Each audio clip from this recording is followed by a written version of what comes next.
As of July 9th, we are officially in or under a La Nina watch. This is issued by NOAA. It just essentially means conditions are favorable to develop a La Nina over the next 6 months. But the odds are quite conservative.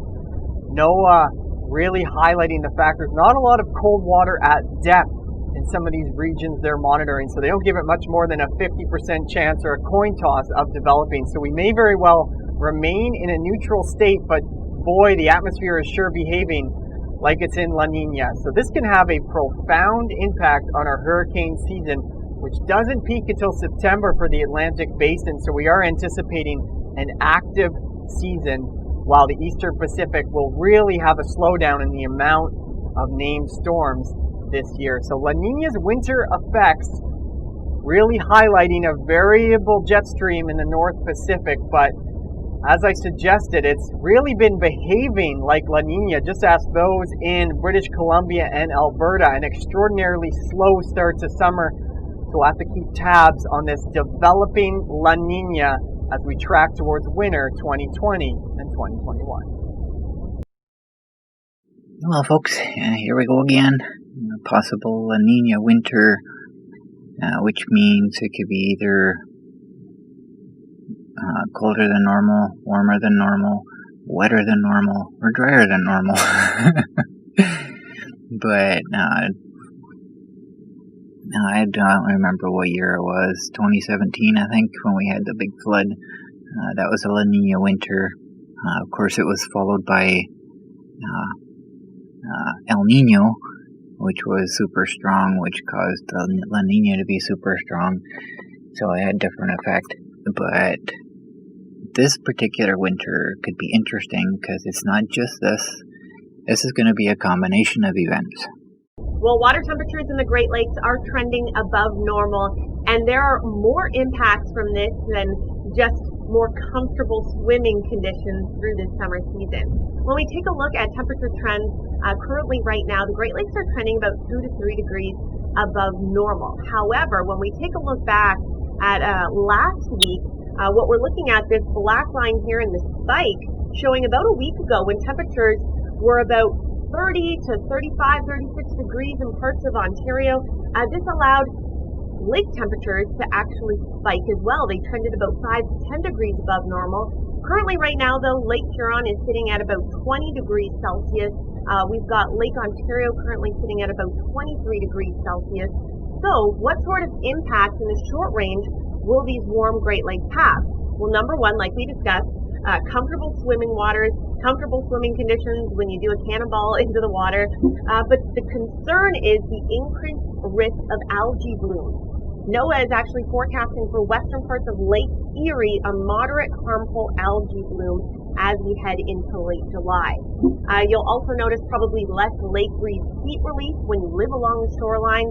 But it's important to remember we're only talking about a very narrow region of water at the surface of the Great Lakes. So you can see a comparison here for Lake Ontario. Surface water temperature is at 23 degrees.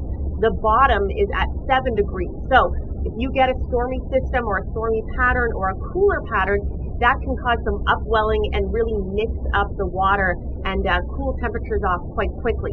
However, if we do stay in a warmer trend, we could be looking at long-range impacts such as an increased storm intensity into the fall. We could have an increased risk of water spout spottings as we head into the fall season.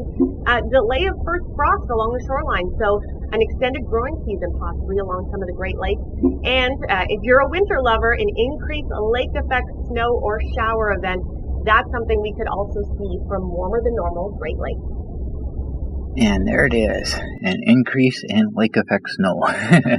That was my first thought when I read the title of this. Generally, I remember last year when we got the second summer in September, and well, if that happens again this year, it'll technically be our third summer because we got a week of summer in spring. So we're in our second summer right now, and it's been pretty hot. I've been enjoying it. I've been loving it. But it's, it could have a detrimental effect on our winter, and combine that with La Nina, it could be an interesting winter this year. Oh, the brake door heat is over. I'm kind of glad I got the rail up when I did. I got the pulley on it now. And the plate is a little bit off. But it's hot in here again. So. I noticed something. The last few coffee cups that I got. I wonder if somebody from Hortons saw the video that I made complaining about the vent hole. Oh, my back is hard today.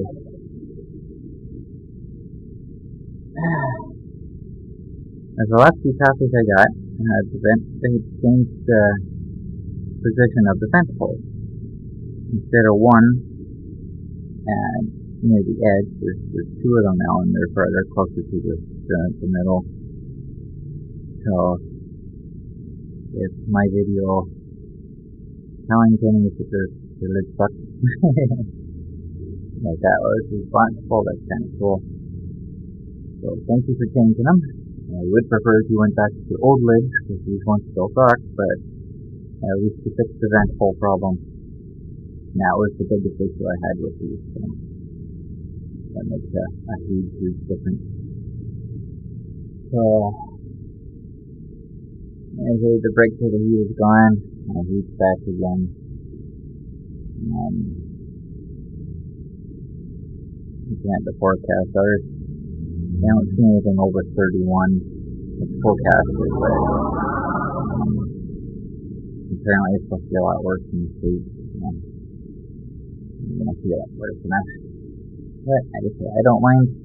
I just can't do any work out here. It's too hot in this garage to do anything when the temperatures are like that. Fortunately, as usual,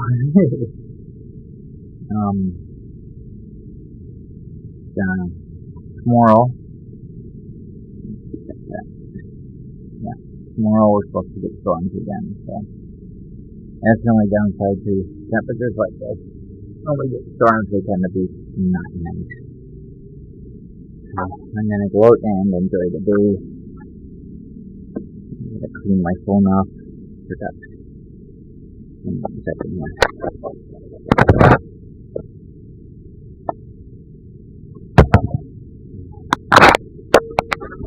It gets kind of dirty from using it all day and all night.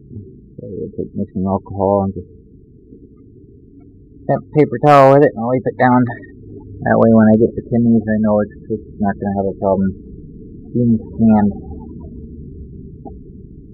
So, we're all ready to go with this. When I get home, I'm going to try to finish putting this plug together. I wanted to do that yesterday, but I went for an extra long tour, so by the time I got home, I just wasn't feeling the greatest.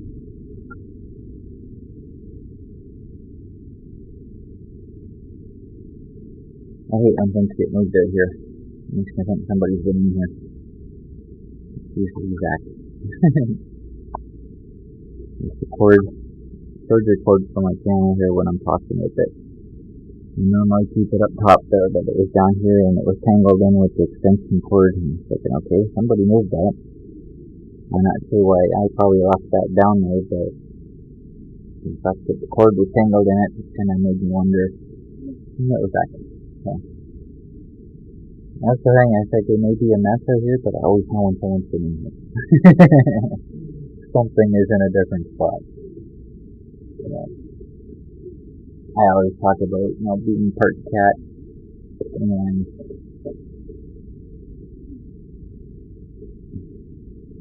okay. And that's one of the things too. A cat, when you first bring him into a house, will sniff everything, and he creates a map in its mind. And as soon as you move one thing, next time he's in that room, he'll instantly notice it and start sniffing. I'm kind of the same way, except I don't sniff, I just notice. So, one of the places I live, I told my landlord, I don't care if you come in when I'm not here. I said, but leave me a note or something, let me know you're here, because if somebody's been in, and I noticed I'm gonna freak. Well, they never did tell me. Anyway, I'm gonna go for the tour. So a week ago, we had those storms come through, and I was saying the damage that wasn't too far from Wingham. Well, tornadoes were confirmed. June 10th, 2020, severe squalling producing widespread 70 to 90 kilometers per hour and meeting the tornado outbreak criteria across Huron and Perth counties. And show the larger size map, and you can see just how close to Wingham they are. Dodged a bullet with that one. Hey folks, as of July 17th, which is today, max now mandatory here. Bay County, Bruce County, Perth, Huron is where I'm at. As far as I know, there's never been a case here, but they're including the entire county in tiny little places like this. So as of today, I cannot walk into a store without a mask. So I have a mask, and I'm not going to wear it all the time. I see people doing it, I'm only going to wear it when I go in the store. And I discovered I can put it on with my glasses on, so I don't have to change that.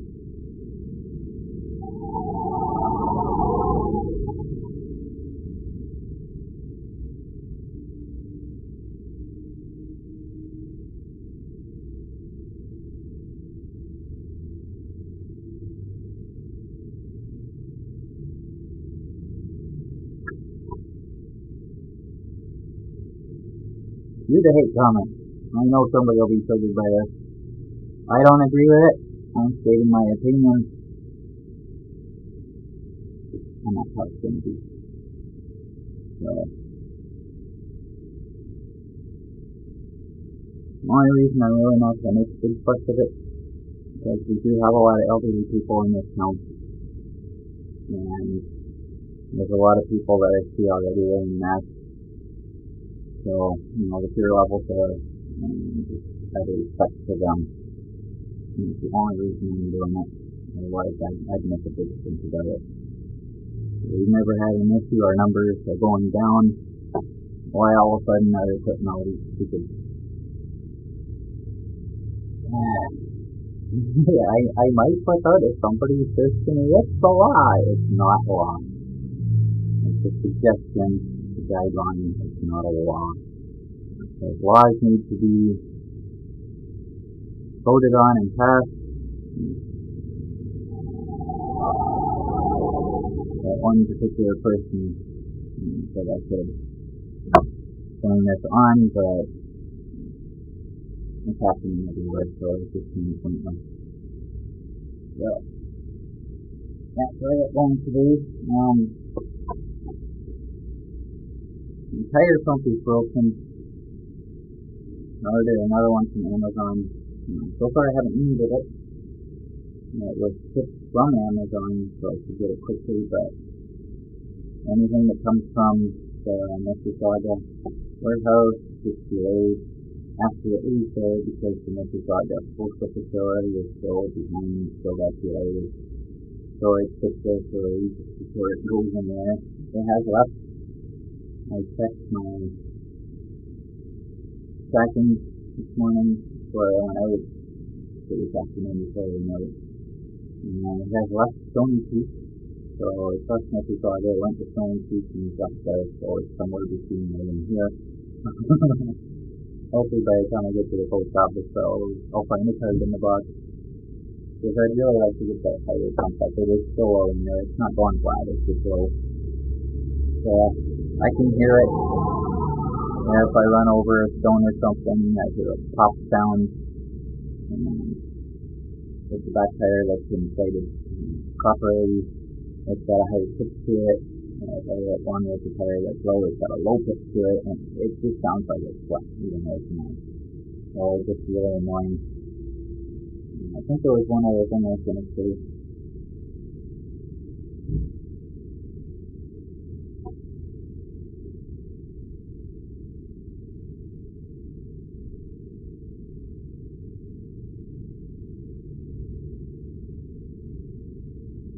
I'll have to take it later.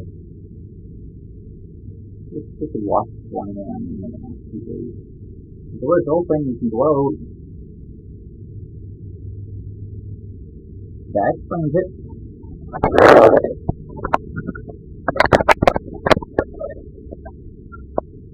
It's bad enough.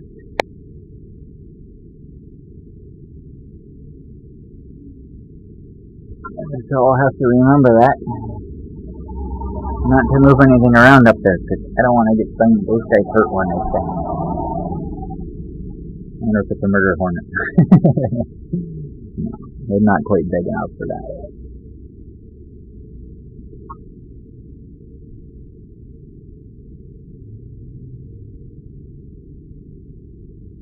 No, I'm not the kind of person that says, I don't want you here until it, get rid of its nest or anything. Stuff like that, it's not in my way. It's not something, if it was on the shelf over here, someone that I'm, constantly in the area of or whatever, moving stuff around and taking a chance on disturbing it and getting stung, that'd be a different story. But up there, he's fine. He can stay till he's done his business. Before we had a door on the garage, so it was a bird nesting in here. And that was kind of cool. Robin, I appreciate the bird poop all over my scooter, but he was welcome, or she was welcome to stay. And she had her babies and they left them. All was good. No, I ain't worried about the wasp. That explains why I keep seeing it in here. I gotta go out for a tour. It's really hot out and it's super hot in here right now. I'm sweating. I got my shirt open and I'm sweating already. I'll go and have some fun. Those widespread showers are going to be continuing throughout northern Ontario. There's your low pressure. That into Sunday, but then come Sunday afternoon, here comes in that cold front ahead of additional showers, and that is going to slice right through all of that heat and humidity for southern Ontario. You guessed it, we are looking at some severe thunderstorms for southern Ontario. Before we get there, let's take a look at that thunderstorm forecast for northern Ontario. Predominantly, we're going to be dealing with heavy rainfall and strong wind gusts from Thunder Bay into Armstrong and then Sudbury north as well. But for southern Ontario, we could be dealing with severe thunderstorms. As we can see here, southwestern Ontario is in this too, but it's really from London pushing all the way through Ottawa. Now, our main risk pocket is really going to be Grey Bruce into Petawawa. Here, we could be dealing with torrential thunderstorms, heavy rainfall pushing into the evening, and we could be dealing with a tornado or two as well. Sunday temperatures, that heat and humidity still locked in place. Toronto 33 degrees, going to feel like 42. Southwestern Ontario going to feel like 43, and Northern Ontario 32 in Timmies, 26 degrees though, and then pushing into Thunder Bay and Chapleau, we're still going to be dealing with that heat and humidity. So, chance of storms again, and unfortunately this is the only downside for me anyways to all this heat. Like I said before, anytime we do get storms or if a cold front comes through, then this heat just tends to make things really nasty. So I went to bed about 5:30, and shortly after 11 in the morning, I woke up to the sound of thunder.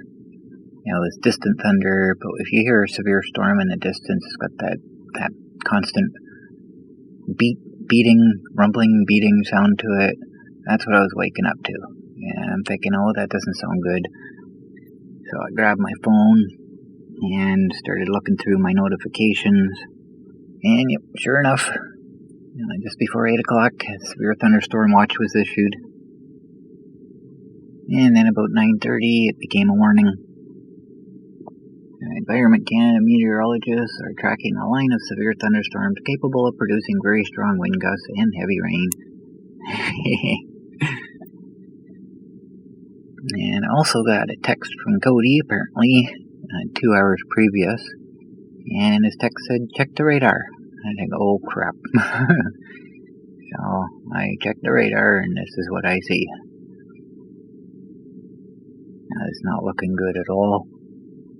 And apparently some of it's already passed, but the actual storm part is, I can hear it approaching. So it's not all that hot today.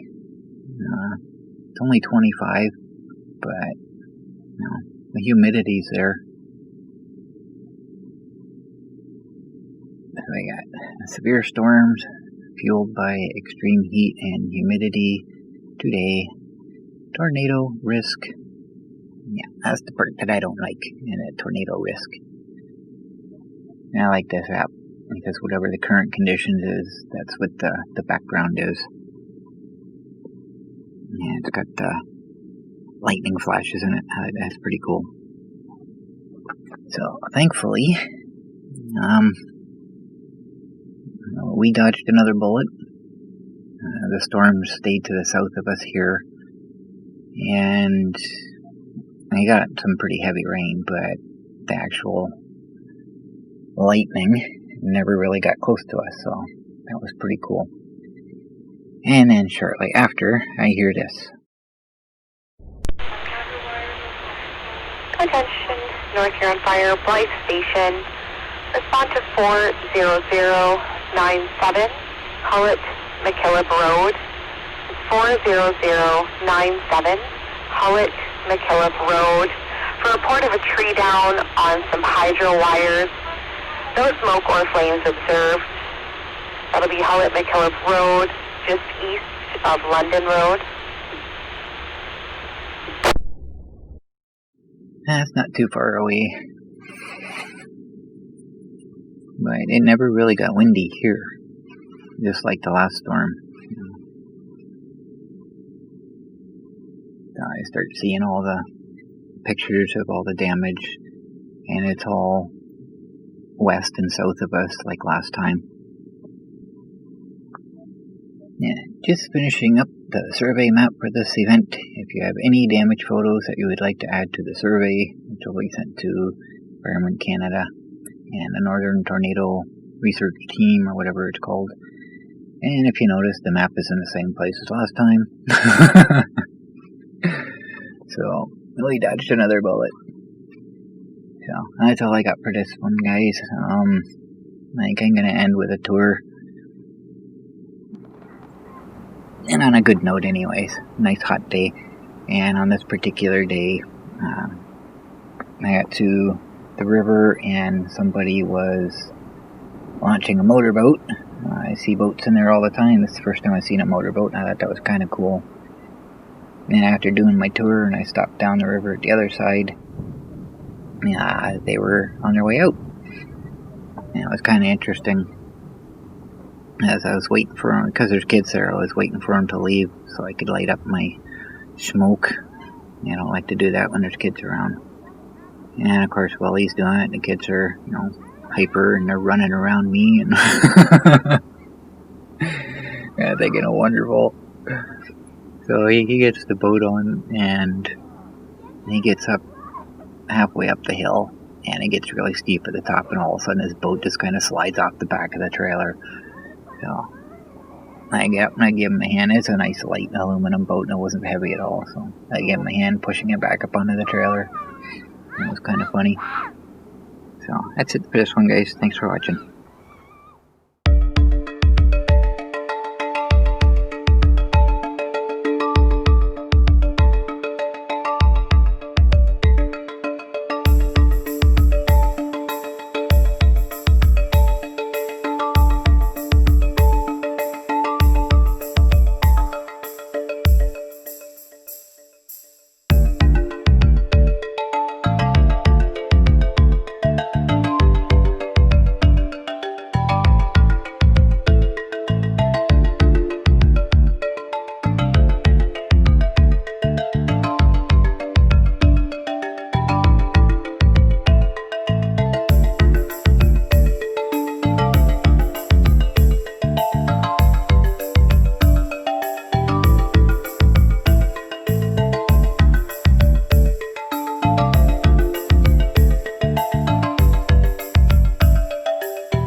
were lost in the city.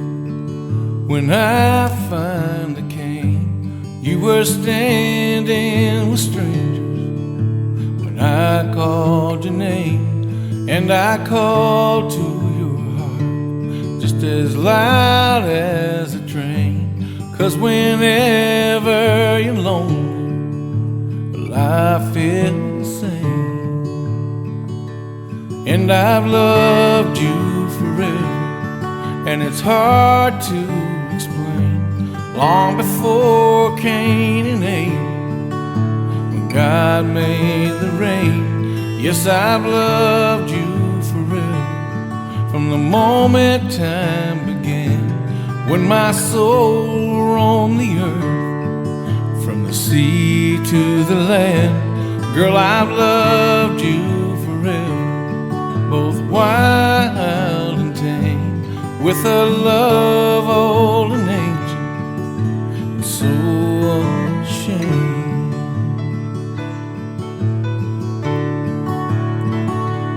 You were alone in the crowd, my saving grace, when our lips came together, and I held your face, and I called to your heart in a voice loud and plain. 'Cause whenever you're hurting, well, I feel the pain. And I've loved you forever, and it's hard to explain. Long before Cain and Abel, when God made the rain. Yes, I've loved you forever, from the moment time began. When my soul roamed the earth, from the sea to the land. Girl, I've loved you forever, both wild and tame, with a love old and ancient, and so unashamed.